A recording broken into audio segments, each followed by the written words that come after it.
What makes Georgia's recruiting class special? That's what we're going to talk about in today's video. Of course, signing day is 2 days away. Georgia's trying to lock up the #1 recruiting class again in this 2024 cycle.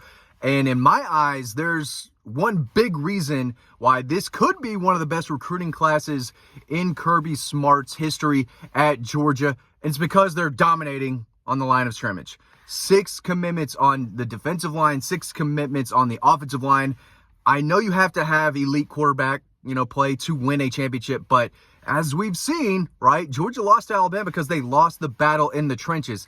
That's what this class is built on. There's 28 current commitments. They might add a couple more. They might add a couple from the portal. And I know a lot of you watching this are thinking to yourself, I don't care about recruiting anymore. These kids just come to Georgia and they leave after a year. I'm not spending any of my time following recruiting. Listen, recruiting still matters for a lot of reasons. That's probably what I'm going to make a video on maybe later this week. But especially in this class, you have to have guys in the trenches. You have to be able to be a bully on the offense and defensive line, and that's what they're trying to do. They're bringing in size and athleticism on both sides of the line of scrimmage. Again, 12 of their 28 commitments, almost half of this class, are guys in the middle, in the trenches, doing the dirty work, right? Trying to push around, trying to gain a physical advantage in the game. And Alabama matched Georgia's physicality and intensity on the line of scrimmage. They won that battle. Georgia doesn't lose that battle very often. They lost it against Alabama,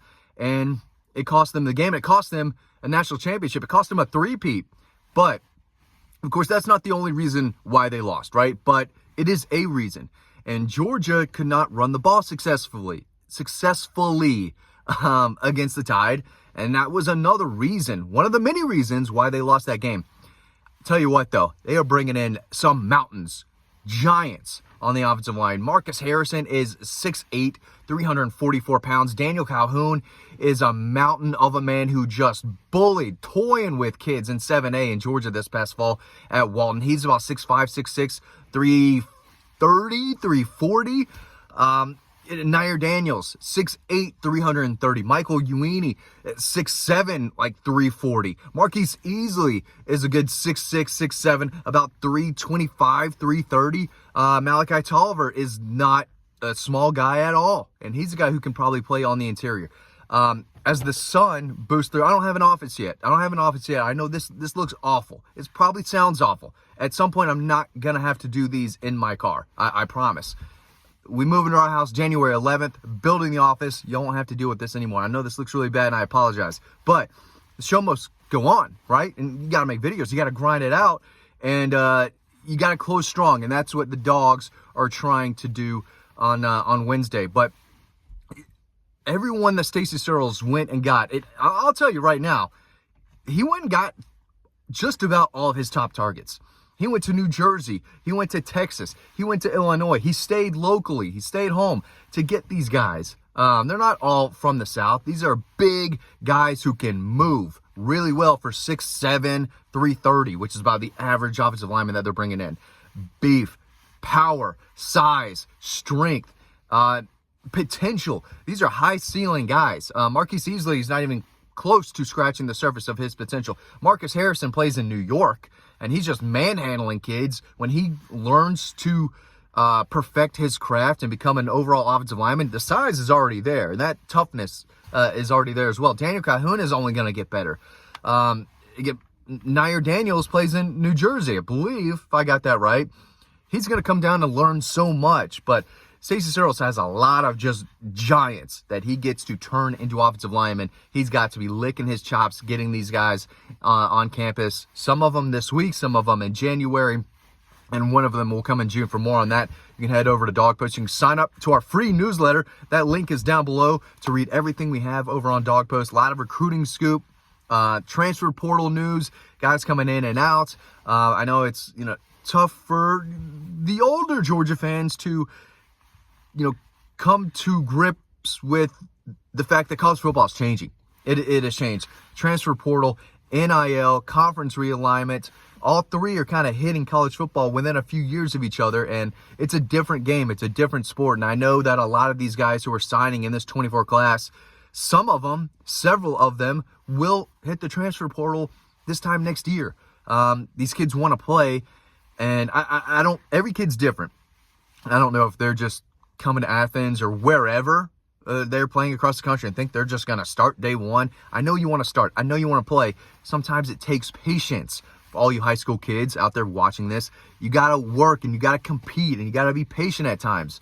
Not everything's handed to you. And I'm not saying that's why kids are transferring, but recruiting still matters. You know, I understand why people don't feel like they want to follow recruiting as much, but I'm telling you, it still matters because you build a team and you build a program in the trenches. And you can go get a wide receiver. I mean, those are all interchangeable with the portal. Wide receivers, running backs, quarterbacks now. You can go get them whenever you want. But offensive, defensive line, I haven't even talked about the defensive line in this class. There are also 330-plus pound guys who can move. Jordan Thomas in the middle is crazy athletic for 305 pounds. Nnamdi Agboko coming in from North Carolina, 340 pounds, 6'5", still hasn't even begun to scratch the surface of his potential.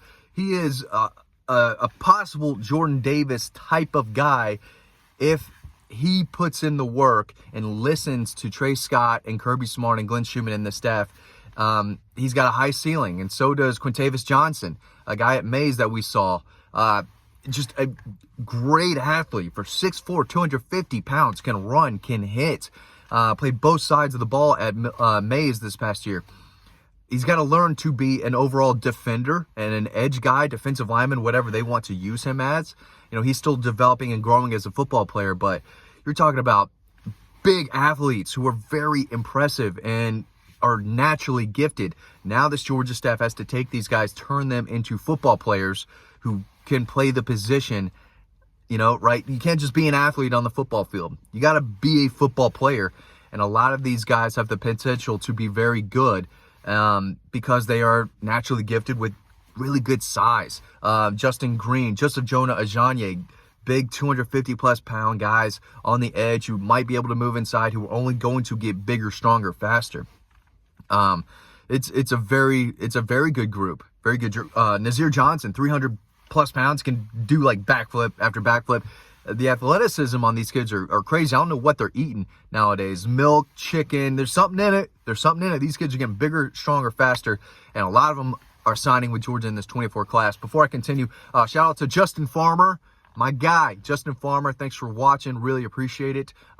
If y'all see me out in the wild in life, stop and say hello. I think that's so funny. I'll give you a shout out. It happens more than I ever thought it would. Really appreciate everyone watching. I mean, we love y'all. We're going to be here all off season. You know, I think 3 or 4 videos a day. Y'all can count on us to keep the content flowing. But we want to get y'all over on the website. I got to write all this. I'm making my video now. As soon as this ends, I got to go type it all out. Type it out. Maybe some commitment stories. Maybe some transfer stories. I've been working the phones. I got to type some stuff up, and you can read all about it in several days over on Dawg Post when that news breaks. But, you know, with or without Dylan Raiola, this is a very good class. Very good class. And I think looking back on it, you're going to look and see what they brought in on the defensive line, what they brought in on the offensive line, and you're going to say that's what this class is made up. Guys who are big, physical, strong, and it's a group that can help Georgia get back to their dominant ways. Again, you have to be able to run the ball. You have to be able to run the ball if you want to win a championship, and vice versa. You have to be able to stop the run. We saw the 21 Georgia team was great at that. They were running through everyone, stopping the run, same as 2022. And this year, we saw teams run a little bit more on Georgia than in years past. It still wasn't a lot. But more than we saw in 21 and 22. I don't even have numbers to back that up. I could be wrong there. That's just how it felt to me. Probably should have looked up the numbers, right? I only have so much time. Again, I'm making my videos in my car. Do you think I got time to look up all the numbers and stats I want to? I wish I did, but I don't. You got to roll with it. But this class is very, very good, and it starts in the trenches. That's why this class is special. Yeah, you've got some really good linebackers. You got the number 1 cornerback prospect in the country. You got 3 running backs. But the O-line and D-line, that's the strength, I think, of this class. Size, athleticism, guys with high potential. A lot of these guys on both sides have a high potential. Most of them haven't even, like I said earlier, begun to scratch the surface of what they could be. They get to Athens. That's when this staff takes them, molds them, develops them, and we'll see how good these guys are down the road. Some of them might hit the portal. I mean, that's reality. But I think that's more of a skill position thing where guys are just flipping, flopping. We've seen offensive linemen leave Georgia mostly because either Austin Blasky has to go somewhere if he wants to play 1 year, or Ali Abal just wasn't going to see the field ever. Defensive line too, Barry Alexander just left. And I'm not talking about Barry Alexander. I'm talking about this 24 class. Very, very good group. It starts in the trenches. Thanks for watching this video, and I hope to see you over on the website.